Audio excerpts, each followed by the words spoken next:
Hello, I'm Samira Bale. I'm a data scientist. Prior to this, I worked in the software industry, developing and delivering enterprise solutions for 16 years. My project is predicting the number of scooters that will originate in an area or cell in the city of Austin. Let's look at the business motivation behind the project. Micro-mobility market is supposed to be a $200 to $300 billion market in US alone by 2030. And it has taken up so fast that the cities are still grappling over policy and regulations. As a runner and commuter biker and a mom, I am concerned about the safety, not just the safety of the people who are riding the scooters, but also the safety of the people who are sharing the roads with the daughter scooters. So I decided to delve into this project and help the beautiful city I live in by looking more into the data which is available. My data sources are City of Austin Open Data Portal. The 9 companies operating here send information to the data portal, and the data is updated every hour.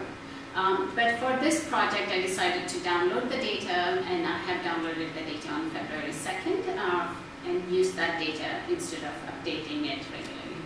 And I've also got the information, the weather information from the weather station at the Austin International Airport. Now let's look at the data cleaning process.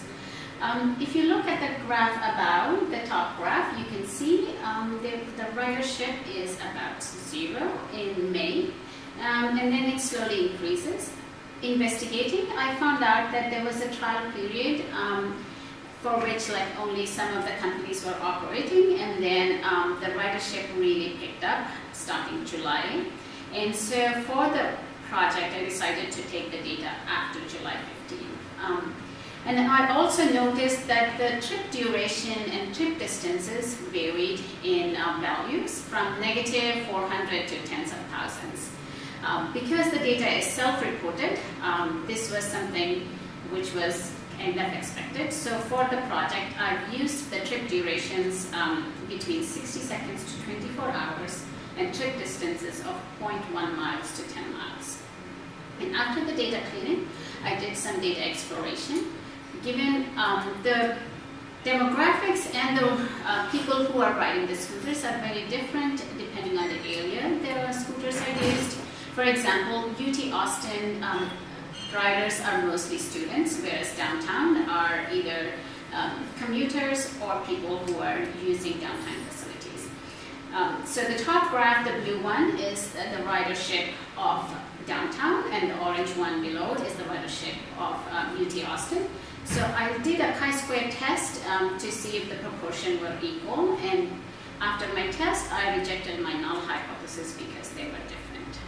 And I also did some investigation on the impact of weather on the rides. The orange line here is the precipitation which was captured, and this is during the day. And then the blue line here gives the ridership, and the pink line here is the temperature. As you can see, as the rainfall increased, the ridership definitely decreased, and I have confirmed with 2-sample t-test that this was true. After my exploration and hypothesis testing, I did some predictive modeling using the Pandas Python data science packages for machine learning and plotting. I ran different models varying from time series models like ARIMA and SARIMA, and random forest regressor and AdaBoost regressor. For metric, I've used my mean absolute error, and definitely my random forest regressor was the best model. So let's look and see why the random forest model was better. Part of my random forest, I did a lot of feature engineering, like adding the hour of the day to the model, and also the hour label. I had allocated time slots which segmented them as morning commute, afternoon, evening commute, and night, and I've added features like temperature, day of the week, precipitation. As you can see from my feature importance map, definitely the hour and the hour label helped my model predictions get better. And you can also see at the graphs below that the ridership is very different depending on the weekday and weekend, and also as is the hours. Definitely there's a peak ridership between noon and 8 p.m.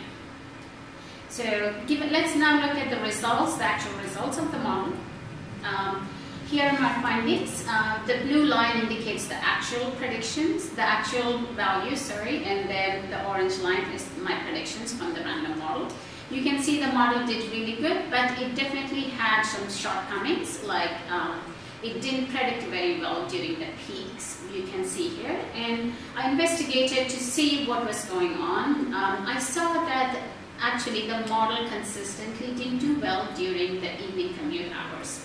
Digging deep, I saw if there was a pattern, but I couldn't find any consistent pattern between the day of the week or the actual time. And I figured that it could be related to the number of music events and the dining options the city has to offer. So I think going further, it might be a good idea to add events as a feature for my model. So my next steps are to integrate different event data as features into the model, run the model on a whole year data, explore different models for downtown Austin, UT Austin, and South Austin, and finally present it to City of Austin Transportation Department so they can use it on their live system. If you want to know more about the project, please visit my GitHub page and feel free to reach me at LinkedIn or Gmail.